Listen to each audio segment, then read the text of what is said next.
were the last person to see your dad before he died. That's right. You were in the hospital with him. Yes.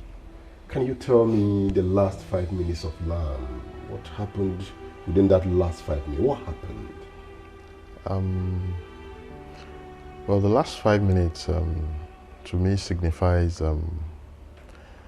what the old people say about when death is about to happen, some spiritual and supernatural things that happens. Spiritual? Yes. Well, what happened was we woke up because I slept beside him in the hospital room, and then we woke up, we spoke, and then I told him I was going out to say my morning prayer in another room. So while praying, somebody knocked on the door, and then apparently I was praying, so I couldn't stop. So when I finished, I asked what was happening. They said Dad wanted to see me. So I got into the room. I saw the 2 nurses and the doctor were there, and then they said they just wanted to see me. I don't know what happened before I came in. So when I came in, he looked at me. The look signifies, oh, okay, now you're here, that's fine. And he looked back to them saying, oh, thank you, everybody. And then he just decided to rest his back because he was sat on the bed.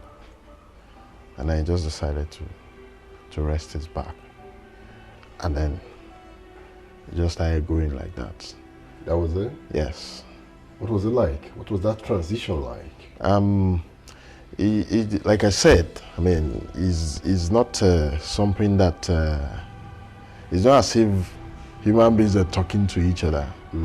It takes someone who's, well, I don't know, that has a little bit of maturity to understand the body posture. So after everything had come and gone, I sat down. I can still picture it. It's still very clear in my head. What was the look on his face? Like, okay, now you're here. I'm taking my exit, and I think you people can take it up from me. Did he look like a man satisfied with his mission here? He smiled when I came into the room. Oh, he smiled? Yeah, he smiled. In fact, that's the picture that has kept me going, because it felt like, oh. He did not show the sign of a man in pain? No. No. He said thank you? Yes. Thank you. Why did he have to say thank you? Well, he was thanking all the nurses and the doctor. For taking care of him? I think so. He thanked you too? Yes. He thanked his children? And perhaps he thanked his wives too? Yes. That's right. Did you cry? No. Why? Because I just felt, for me, life is just a passing stage. And I grew up to learn this from him. I hardly see in fact, I don't think throughout the time that I know him, throughout the 30-something years that I spent with him, I've ever seen him cry. Even when people pass on. The one that I know that shocked him the most lately before he passed was Chief Bolaige's death. It shocked him? Yeah, really shocked him. He felt the pain? Yes. Oh. Yes. That night when I wasn't around. I just came in. We were still at the government house then. So when I came in, the look on his face, in fact, the look on his face, you know that something has gone terribly wrong. It really shocked him. How do you feel being the son of Lam?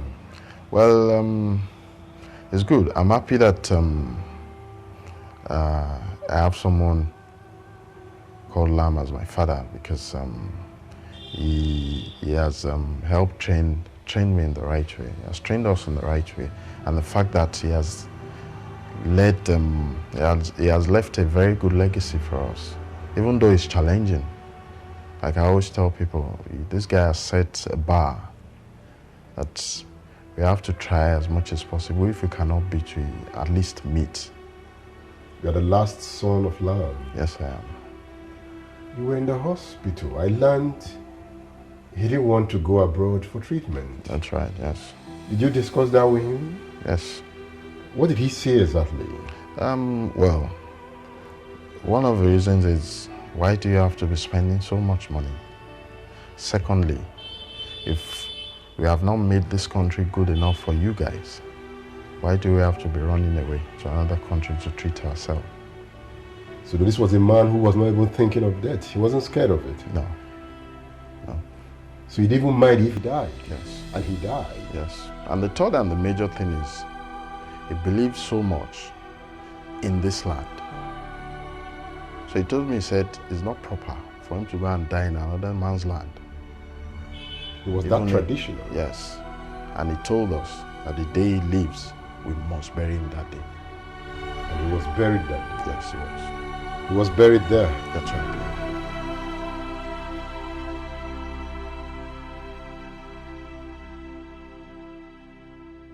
This where Lam was buried. That's right. Remember that day? Everyone gathered here. Does this console you in any way? Yes, it does. How? It feels like it's still very close to us. Okay. Yes. You sit down here sometime? Well, once in a while I just come. I remove all the weeds. Mm. But most times when I come in, I pray on this place. You pray here? Yes, every time. I pray on pray on it. it. You Yes. pray on it. And what do you say? Prayer. The Muslim way. The Muslim way. Yes. And it gives you hope. Yes. It gives you courage. It gives me joy. It gives you joy. Yeah. Because you know, in the Muslim religion, when someone leaves, there are three things that you can only get a blessing from. So the children will have they continue to pray and do deeds in your name, good deeds. And the knowledge that you leave behind, if people are still learning from it. And other good things that you've done. So for example, you built a mosque, you've sited a ball or something that people are getting joy from. So it's our own belief that you still get blessings from those three things.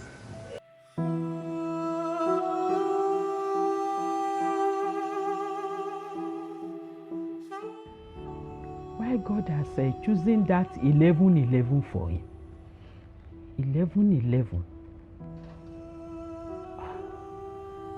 11-11-12. Yeah. There is no way you will forget that date. Yeah. 11-11-12. So it's a sign of something. It's a sign of something.